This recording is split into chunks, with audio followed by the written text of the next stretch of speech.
Halo teman-teman, perkenalkan nama saya Andi Kristina Ayu dengan NIM 22120019 dari kelas A1901. Di sini saya akan menjelaskan bagaimana hipertensi bisa menyebabkan stroke.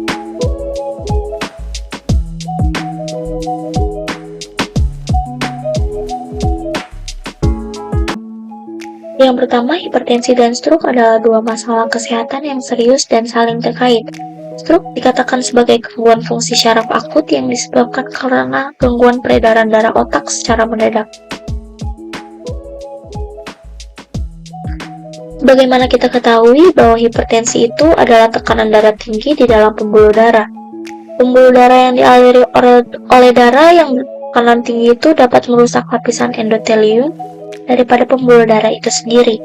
Lapisan endotelium itu merupakan jaringan yang membantu pembuluh darah untuk menjaga elastisitas relaksasi dan juga kontraksi daripada pembuluh darah itu sendiri, dan juga menjaga daripada penumpukan plak dan lemak di dalam darah.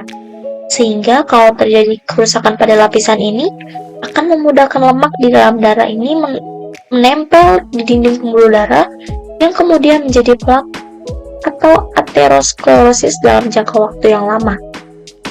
Dan sebagaimana kita ketahui bahwa hipertensi ini adalah tekanan darah tinggi di mana suatu keadaan sistolik 104 mmHg dan diastoliknya 90 mmHg.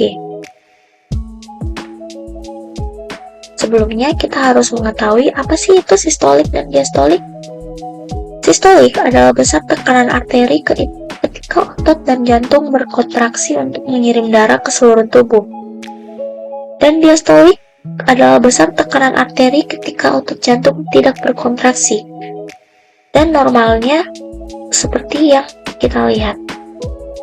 Data statistik menunjukkan bahwa hipertensi dan stroke merupakan masalah kesehatan yang cukup serius secara global.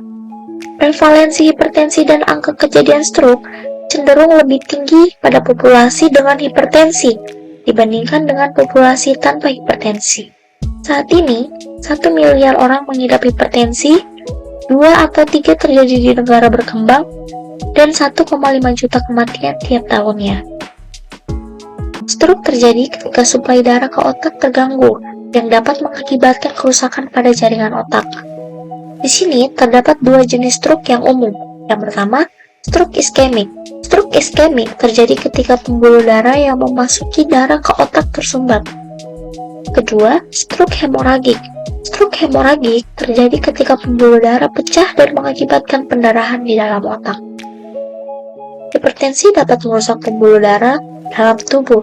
Tekanan darah yang tinggi secara kronis dapat merusak dinding pembuluh darah, mempercepat proses aterosklerosis dan membentuk plak di dalam arteri.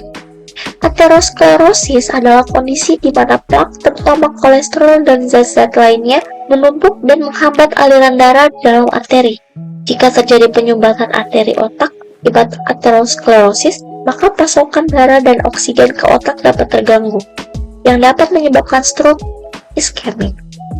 Tekanan darah tinggi juga dapat menyebabkan melemahnya dinding arteri dan pembentukan aneurisma.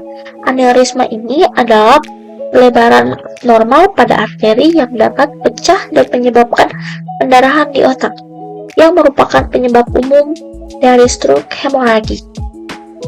Stroke, sebagaimana komplikasi dari hipertensi, dapat memiliki dampak serius terhadap kesehatan. Kerusakan otak yang terjadi akibat stroke dapat mengakibatkan gangguan motorik, gangguan bicara, gangguan kognitif, kehilangan memori, kecacatan, sampai kematian. Faktor resiko yang dapat dimodifikasi ada obesitas, stres, kurang beraktivitas, merokok, pola makan tinggi garam, dan alkohol. Serta faktor resiko yang tidak dapat dimodifikasi ada jenis kelamin, usia, dan riwayat keturunan. Gejala pada hipertensi ada sakit kepala, pusing, leher kaku, berdebar-debar, gelisah, dan penglihatannya yang kabur. Lalu, pencegahan apa aja sih yang bisa dilakukan? Yang pertama, menjauhi makanan asin dan tinggi lemak. Yang kedua, rutin berolahraga dengan menjaga lingkar perut normal dan berat badan ideal. Yang ketiga, memenuhi gizi seimbang. Dan yang terakhir, menjauhi rokok dan alkohol. Apa yang harus dilakukan ketika orang-orang yang telah terdiagnosis dengan hipertensi?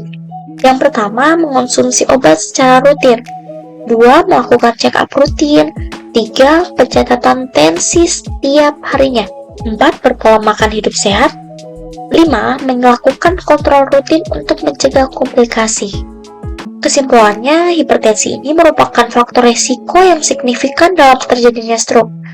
Oleh karena itu, pencegahan, deteksi dini, dan pengelolaan hipertensi sangat penting sebagai upaya untuk mencegah terjadinya stroke dan mengurangi dampak serius yang mungkin ditimbulkan. Dengan memahami hubungan antara hipertensi dan stroke, kita dapat mengambil langkah-langkah yang tepat untuk menjaga kesehatan jantung dan mengurangi resiko stroke. Sekian dan terima kasih.